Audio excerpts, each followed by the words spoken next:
to the Cast Off. This is the #1 recasting show on the internet because, as far as I can tell, it's the only recasting show on the internet. It's the show where you have two contestants compete by recasting your favorite actors in movies you love. I'm your host, Craig Price. Slight delay. Usually we have a gaffe in the middle, which we still might. I'm not going to... No, we won't. But we had a little problems, but we're here somewhat on time. Tonight we celebrate the passing holiday of Independence Day, July 4th, and the upcoming holiday that is the Black Widow, finally coming to theaters this Friday. So we've combined the two. We are going to have a Marvel holiday special. So I've got my IMAX tickets to go see Black Widow this Friday. Let's see if our two contestants have what it takes to make theirs Marvel. So let me introduce Sam Mattos and Elisabeth Rappe. Ladies, how are you? Hello. All right. Well, let's start with Sam. Sam, you are new to me and new to the show, Yes. So welcome. Hi, yes, long-time listener, first-time caller. I'm very excited to be here. Well, we're excited to have you. You are on the Me versus You podcast, where two best friends force each other to watch movies they wouldn't ordinarily like and then see if they're still friends afterwards. Sounds like it could be a great or worst thing ever. I can't tell because if you actually don't talk to your best friend, what happens then? Well, we're at 2.5 years of still being friends, so that's good. I really tested my limits this past weekend by making her watch a Western again, but we're still friends. We checked in. Oh, Westerns are awesome. And I know Elisabeth, she almost didn't make it. I was going to put a picture of her in her old Western outfit that she's got in her sepia tone that she did. But so let's talk about Me versus You just for a second. What is the worst movie you've made your co-host watch? Oh, the worst one I've made her watch? Yes. I try not to make her watch really terrible ones. We did do Stoner Canon not long ago, and she had me watch Fast Times at Ridgemont High, and I had her watch How High with Method Man and Redman, which I felt very not qualified to talk about as I do not partake. But I just remembered the movie being really fun, so I was like, yeah, I think we can do this, right? And she's like, you don't know what you're talking about. You can just talk about Harvard. And what have you had to suffer through? Oh, boy. I had to sit through the Sex and the City movie, having never seen any of the television show. We did one episode, which was, I'm not sure if we can swear, but it was Ladies Get Stuff Done. Yep, and I had her watch Ex Machina, which I thought was a fantastic, interesting movie. And she had me watch Pitch Perfect 3. So we were on kind of a different scale there. Ouch. Yeah. So yeah. Well, you'll be facing Elisabeth Rappe, who you've been on earlier this season, recasting Rogue One. And yes. And if you are a fan of the Matinee Heroes podcast, you can look down at your podcatcher and you'll see that she's on this week's podcast talking The Nice Guys. Well done. What's new with you? Not much. Same old. We're supposed to be going on a road trip early tomorrow morning, but I don't know if we're gonna make it. So that's it. I have no podcast. I have no nothing. I have nothing fun. Well, you are the permanent temporary co-host of Matinee Heroes, which sounds weird. You and Brendan Agnew are my go-tos, so it's just like the greatest honor. Well, you and Brandon can put that on your resumes as you are the. You're like, remember when Johnny Carson was still on, but he was only on 3 nights a week and had Jay Leno on Mondays? Kind of. You're too young. Oh, I hate young people. Oh, I hate young people. All right. I'm not that young, but I wasn't allowed to stay up that late. Well, that's because congratulations on being Jay Leno. That's a big deal. Hey. Well, until Conan O'Brien comes in and well, he had a bunch of people who would Joan Rivers. He had Bob Newhart. Monday night was guest co-host night, and so it's kind of like that. It's a big deal. It's a big deal. So I feel like it's a big deal. Well, let's get on with the show and start talking about some rules. It's fairly simple. I am going to. Oh, I gotta get this over. See the first one. I am going to give you a character, and you are going to name me a different actor to play that character. The best choice by the judges gets a point. If you happen to get my secret selection, which I also play along with, you'll get a point. And is a good chance that your secret selection could be the best choice, but that's not necessarily true. So it's a good way to get 2 points if you start falling behind, but that doesn't mean it's a guaranteed 2 points because the other judges often are wrong, and sometimes my choice is not the best choice, and that's wrong. It's just the way it has to be. Obviously, the person with the most points wins. If there is a tie, we will go to the double feature to win, and we will talk about those rules when and if it is deemed necessary. But as always, the show is brought to you by Matinee Heroes. This Saturday, two powerhouses join me as Valerie Cameron from Movies That Make Us and Devin Pike from The Big Movie Show join forces to discuss The Grand Budapest Hotel. You can head over to matineeheroes.com/subscribe to follow the podcast. And if you follow the podcast, you can also hear tonight's post-show exclusively on the audio version of Cast Off every Thursday in the Matinee Heroes feed. While you're there, if you do like the Cast Off, head over to matineeheroes.com/castoff and you can subscribe to the video feed of your choice because we haven't got the URL yet. We need people, subscribers, please. And then it'll be able to go youtube.matineeheroes or Cast Off or whatever. But until then, head over to matineeheroes.com/castoff. All right. Are you ready, ladies? Yes. Yes. All right. Well, we tossed the coin, and Sam, you are going first. And so Woo! we are going to start with America's ass, Chris Evans. Not that picture, by the way. I know. That's why I picked it. But as Steve Rogers. Now, Steve Rogers turned 103 in canon years, not in actual years, but in 103 this past Sunday. And so who do you have playing the magnificent, heroic Steve Rogers who turns from meek little man into massive superhero? I tried to pick someone that I feel has a history in Hollywood and then also just kind of has those rugged, all-American looks. I went with Scott Eastwood, son of Clint Eastwood. Yes. I figure, he's got the nice eyes and he's got that nice jawline that I think that he could do a really good job as being the leader of our free nation. Well, he is known for being the son of Clint. It's very funny. I was reading an article about him as I was looking for photos. He was talking about how Clint Eastwood never gave him anything and he had to earn his own money. And then I go to his website to start looking for credits, and he's in Flags of Our Fathers, Gran Torino, Invictus. Like that was just happenstance? Like you earned that? But yeah. But he's also been in Suicide Squad and The Fate of the Furious. And I do know that his father is one of Elisabeth Rapp's favorite actors. Yep. And Scott Eastwood walked past me at a party once, and I chased him down to try to hit on him. This was before he was well known at all. And this guy walked by me, and I was like, "Oh, Clint Eastwood? No, that must be Scott that I've heard of." And it didn't. He got in an elevator before I could catch up because he's really tall and he has long legs. Well, I was about to say he's 60 years difference than his dad, so it shouldn't have been that. Little bit more appropriate dating range. Yeah. But, I tried. I was like, I'm not gonna throw away my shot. Love it. Well, I had a chance to meet Clint at the Museum of Modern Art once, and he walked up to the desk because I was working at the Museum of Modern Art, and he was there for the premiere of Space Cowboys, and him and his wife Dina were there, and his little daughter, and he's like, Clint Eastwood here for Space Cowboys. And I'm like, in my head, I'm going, well, duh. But I'm like, it's an honor to meet you, Mr. Eastwood. My dad loved you in Rawhide, because I figured I'd go way back. And he's like, your dad must be old. Yes, he is. My dad is very old. So, Elisabeth, who do you have to counteract the offspring of said Clint Eastwood? I used some Doctor Who Space and Time rules, and he was actually a pick I kept throwing out there when I was writing. If only.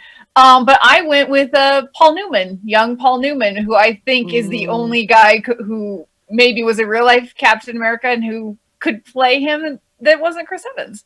Absolutely. Known for salad dressing and popcorn. Well, it's for the young kids.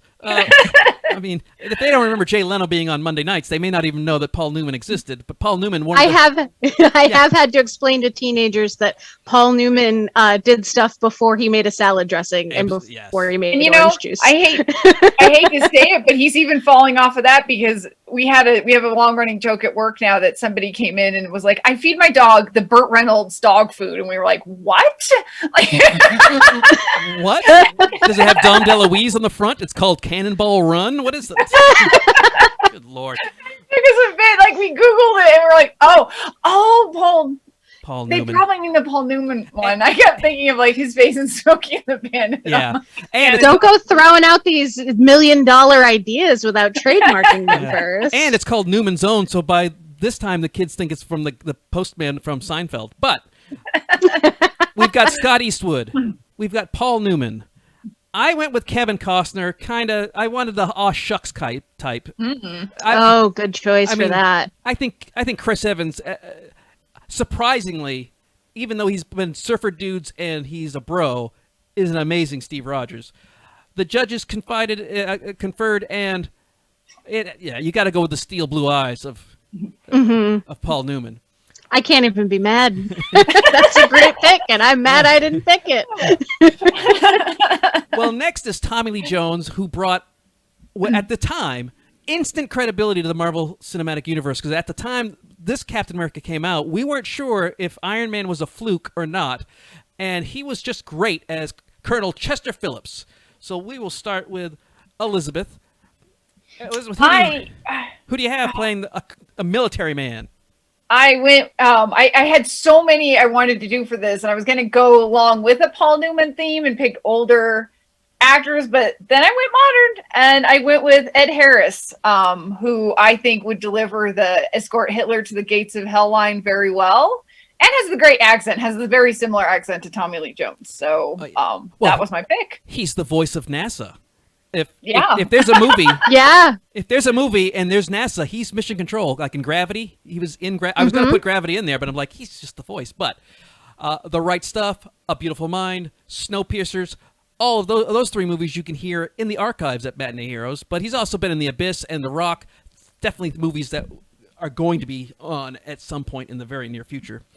So Sam, who do you have to counteract a very, very good military guy in Ed Harris? Yeah. I almost wanted to be like, can't I just pick Tommy Lee Jones again? Like, do it like a Two-Face situation. But ultimately, I wanted to go for someone who demanded respect when you looked at him, but also if you showed that you were earnest, would kind of take you under his wing, which I think Colonel Chester Phillips does in the movie. So I had to go a little bit back, as this person is unfortunately no longer with us, but I picked Dennis Hopper.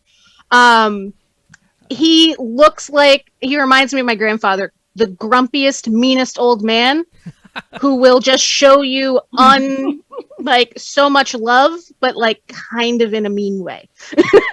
Yeah, he in this picture he kind of looks like Burt Reynolds. Now that you bring it up, but yeah, he's Hollywood's bad boy. Has been forever. I mean, he almost got kicked out of Hollywood because Rebel Without a Cause and things like that. He just was not the best hire. If you were going to hire somebody, Dennis Hopper was the last person you were going to do until he had to direct Easy Rider.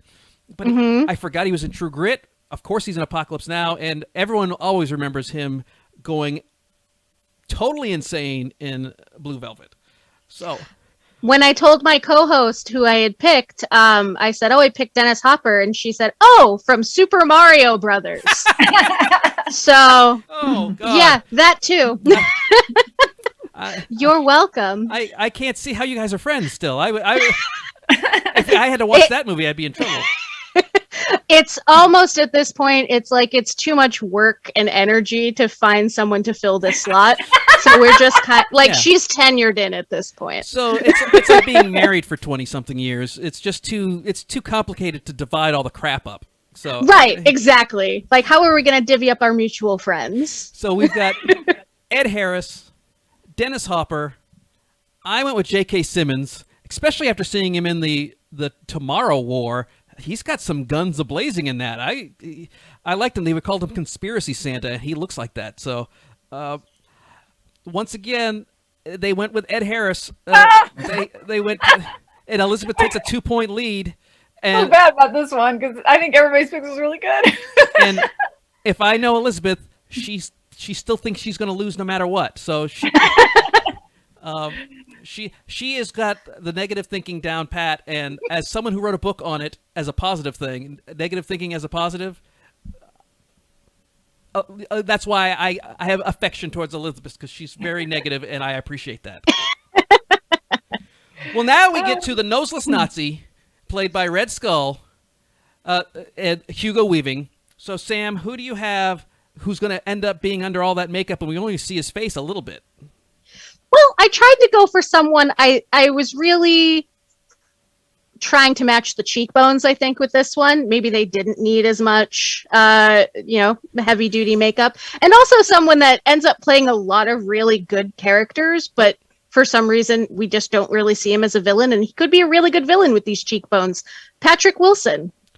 Ah, yes. Patrick Wilson. The emasculated guy, because he plays... Yeah. He plays the emasculated guy in all kinds of movies, but he's also very super talented. I mean, he's an amazing singer, Broadway actor. He was the bad guy in Aquaman. He can do all that stuff. I mean, he is stuck in the Conjuring movies, and I guess they're going to let him direct the next one. Yeah, he's jumping into directing or Insidious. Apparently, he's directing. I don't think he's going to get into. I think I saw that he's doing the Conjuring 5, and Maybe. and if it's like the Fast and the Furious, that's when everyone should start watching those movies. Apparently. So, Elisabeth, who do you have as your Nazi? I went with the accent as well as just the sinister. And I mean, not that he has the same accent, but I went with Rutger Hauer as the Red Skull because he's played a lot of bad guys. He's a great actor. He's played a lot of Nazis, which I feel is important. And just I'm gonna have to do some Doctor Who rules again, but he was my pick. I was half tempted to do Werner Herzog, and I thought for sure you guys would do Werner Herzog. So. Oh, yeah, Werner's a Nazi. Oh, that's just the way he talks would lull people into a false sense of security, and then he kills you because he's a Nazi. But Rutger Hauer's great. I had a chance to talk to C. Thomas Howell about The Hitcher, and he just had nothing but wonderful things to say about Rutger, which is great because whenever someone plays a really bad guy, it's nice to know that they're not. Yes, because we just automatically just assume, because how could a nice guy play so bad? But Rutger has been fantastic for a long time. Well, and I've never thought he was entirely bad because of Lady Hawk. So, well, we've got Patrick Wilson, Rutger Hauer. I like the fact that you went with Patrick Wilson so they wouldn't have to spend so much money on makeup. That's very It's very. It was really conscious. the cheekbones. I was trying to go for someone who looks like a skull, kind of already. Good Lord, I don't know if that's a compliment or not for Patrick, but you could bounce a quarter off those cheekbones. It's good. I went with Jason Isaacs, who is also known as a bad guy, even though he's a very sweet guy too. The judges hashed it out, and Elisabeth is on a streak. Yeah. Now, good job. I do have to say that it is 3-0, but if this was by, if we gave 10 points out for each one, it would be 27 to it would be 30 to 27, because it's they really hashed and talked about these things. I had people complaining all the time. They couldn't figure out which one they wanted. So the judges were conflicted throughout this whole process. Well, next we have someone who is truly the most capable and heroic woman in the MCU, mostly because she is not a superhero. She's a hero, but she only has her Britishness as her superpower. And that is the lovely Haley Atwell's Peggy Carter. Now, Elisabeth, who do you have playing the wonderful Peggy Carter? this one was hard because she has such a good retro look and a really whip smart sense of humor, and she's tough, and it was so hard. I wanted to go classic, then I was like, no, they were all very, very feminine. I couldn't think of anybody really tough from the 40s.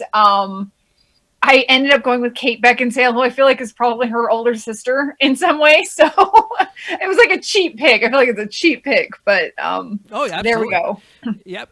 All the Underworld movies is exactly what you're talking about. Though she was in that very, very awful Van Helsing. Oh, God, that was the worst movie I've ever had to pay money for. I like it. Oh, God. And it's got Hugh Jackman in it, which I wasn't upset with him at the time. We didn't know he could sing and dance. But she has been in some good things like The Aviator, though she was in Total Recall remake. That was... I don't even want to talk about that. You win some and you lose some. Well, and that is Kate Beckinsale's entire career. And my wife just watched this thing where she was some British widower, and she was very good in that. It was a very much of a period piece, but it wasn't anything that I'd ever seen her in because I only see her in the kick-ass roles. So, yeah. Sam, who do you have? I tried to go for someone that was a classic, like current classic British young woman, but also not a size 2, which is really, really hard right now. So I picked Gemma Arterton. I feel like she could be a twin for Haley Atwell. And she always ends up in roles that you want to cast Felicity Jones, but you just need someone who's not a size 2. So you go with Gemma Arterton. Yeah. And that was all I was like, yep, nailed it. That was the first one I had on this list. Yeah. Felicity Jones is like someone's like younger sister. So it's definitely, but I was not familiar with her when the name came across the desk, but I forgot that she was in Quantum of Solace. I'm sure she wants to forget that she was in Clash of the Titans and Prince of Persia, because I know that now that she has gained some credibility and some cachet in Hollywood, she's now taking on legitimate, real stories that have real meaning and none of this Hansel and Gretel witch hunters. Yeah, but honestly, I remembered that movie mostly because the plot is really, really bad, but she, in that movie, could, like, crush a man's head with her thighs, and I was like, that's what Peggy Carter needs to do in this recast. It explains why she was in a James Bond movie. So we've got Kate Beckinsale, we got Gemma Arterton. I picked Kate Beckinsale. Oh, geez. Whoa! Yeah! So Elisabeth gets a point for that. And when the judges discussed it,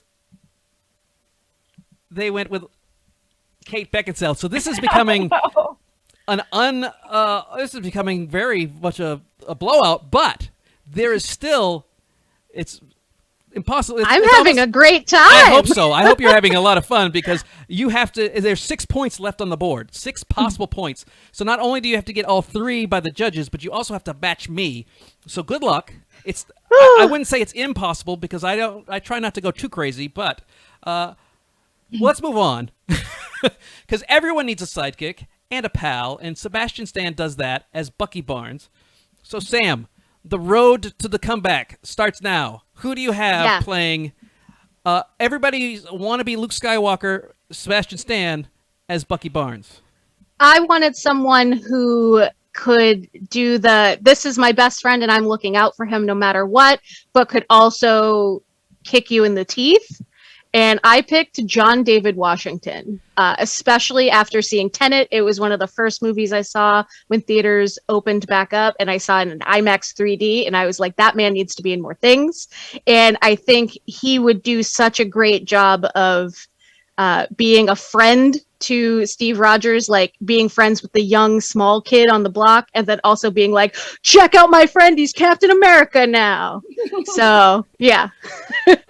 Well, he's very good, and he was good in Tenet, which, I didn't dislike it as much as a lot of people said. I mean, it's not the greatest Nolan film, but but having seen Nolan in his time kick, it wasn't so complicated. I couldn't figure out what it was. A lot of people were complaining about it, like it was too complicated. They didn't know what the hell was happening. It's like, it's Christopher Nolan. It's all timey-wimey. Get over it. But he's great in it. I think he was good. So, Elisabeth, who do you have to go up against John David Washington? I went purely for looks and who would have a similar look, and kind of going off of the comic panel, which is weird because I remember when they cast Sebastian Stan, I was like, is he 12? Like, he's so young looking. And I mean, now he's this handsome beefcake, and now everyone loves him after the TV show. But I was there first.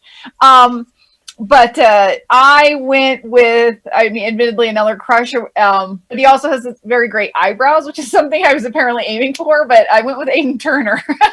Yes. Okay. Oddly enough, this was a pick against you during Rogue One. Yes, and I was like, you know who I could use? So, I mean, props. I'm totally ripping it off. And he was the sexiest dwarf from the Hobbit trilogy. He was also in The Man Who Killed Hitler and then The Bigfoot. I think I've seen him in Being Human, and that's about it. So when I saw, I don't know Aiden Turner, and I just looking at him, I have no idea who he is. So, but this is definitely someone who's right up your alley, Elisabeth. So, you know. Well, and he has to be able to be the Winter Soldier later on. Like, I'm casting for the future here. Like, that's a very broody photo. You nailed it. Yes. Yeah, this picture right here is if I call him Benjamin Cumberbund. Benedict Cumberbatch Sherlock was tougher. Yeah, I see that. So we have John David Washington, Aiden Turner. I went with Tom Cruise because he's all American, and that's what in the movie. Bucky is all American until Steve Rogers gets injected. So. But we went with John David Washington, so the comeback is still on. Yeah! I fell on the Aiden Turner bias. So let's talk about what we got to do here, Sam.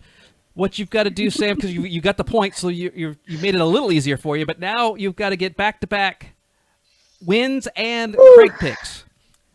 Not completely impossible. I'm just loving Elisabeth's movie. I'm like, I would watch this movie. Although I don't know if I would pick Aiden Turner. I would sub in Top Gun Tom Cruise though. Yeah, nobody's gonna get Aiden Turner on that particular one. I think that was the only one that didn't get a vote, I believe. So let's move on to because here's the thing. There's only so many people who can play Howard Hughes of the MCU. Played by Dominic Cooper, and then for some reason was replaced by John Slattery. I still think Dominic, you could have aged him up a little bit, and he would have been perfect because he looks a little bit more like Robert Downey Jr. than John Slattery. But you know, I'm not in charge. And not like they weren't aging up other people in the same movie. They were aging them down. They weren't aging them up. So Elisabeth, who do you have playing Howard Hughes? I'll keep interrupting you. I'm so sorry. I went super retro, and because I'd like to see him in the MCU. And he had that similar like suave Howard Hughes thing. I went with John Hamm. Yeah, he is known to be a rugged, handsome a-hole, which is exactly what Howard Stark is. Because as he was a rugged, handsome jerk in Richard Jewell, he plays a rugged, handsome angel in Good Omens.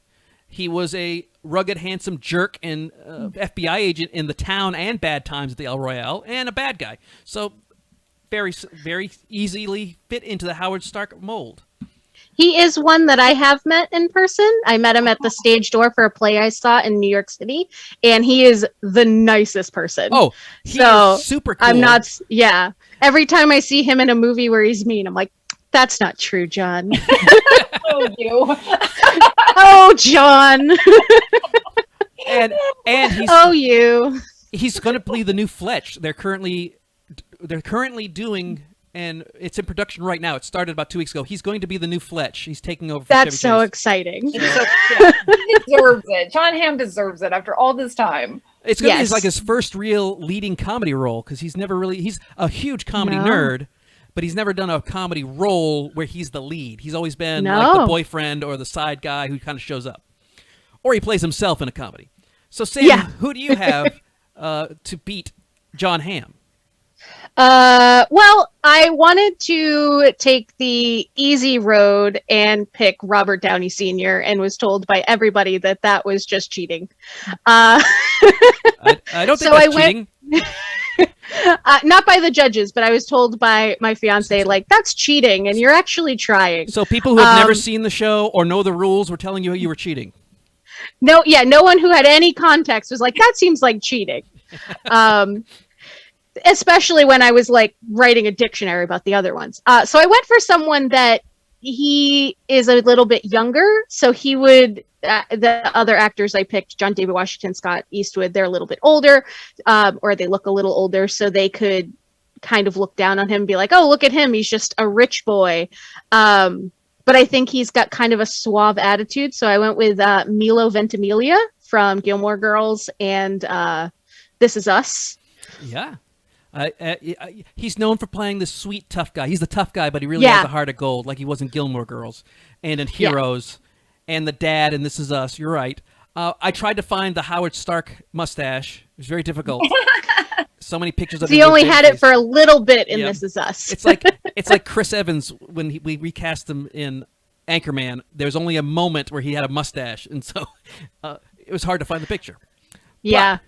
But we have John Hamm, Milo Ventimiglia. We had to go with Elisabeth because, and that means Elisabeth, you are today's winner. Congratulations. Hooray! I'm gonna be a little happy. I'm gonna be happy about this. This is good. So, as today's winner, you get the final thought. So, what is your final thought? Oh gosh, I don't ever have one of these. Well, how about this? How about you move the camera so we can see the top of your head? Oh, okay. And look at the camera so we can see your face. Okay. Because all right, here. apparently you've been talking to someone above the camera over there. I'll say don't buy guinea pigs from pet stores because of the one I'm nursing at the moment. So don't do that. It's a blind guinea pig, correct? Yeah, and I hate to say it, but she's not going to make it. So well, okay. Well, I'm sure there is a python in the neighborhood that would just be happy to meet her. And hey, it's the circle of life. You're saving a python, and you're losing a blind guinea pig. No. All right. I thought I could. I thought as a vet you would understand it's a python eat guinea pig world out there, but apparently you don't. We have live prey, so. Well, next week we have filmmaker and former guest Richard Jensen as he comes against newcomer and speaker Heidi Bennett as they recast the original Space Jam. Only the catch is they won't be recasting the athletes. They'll be recasting cartoons as human beings and human beings as cartoons. So I will explain that in more detail with them. But yeah, you will have to, if you want Bugs Bunny to be, he's going to have to be a human being. So who has the personality of a Tweety? Who could play a Bugs Bunny but only be a human? Find out next week when we put a new spin on the cast-off. But before we go, don't forget that we are doing a live cast-off. We're doing two.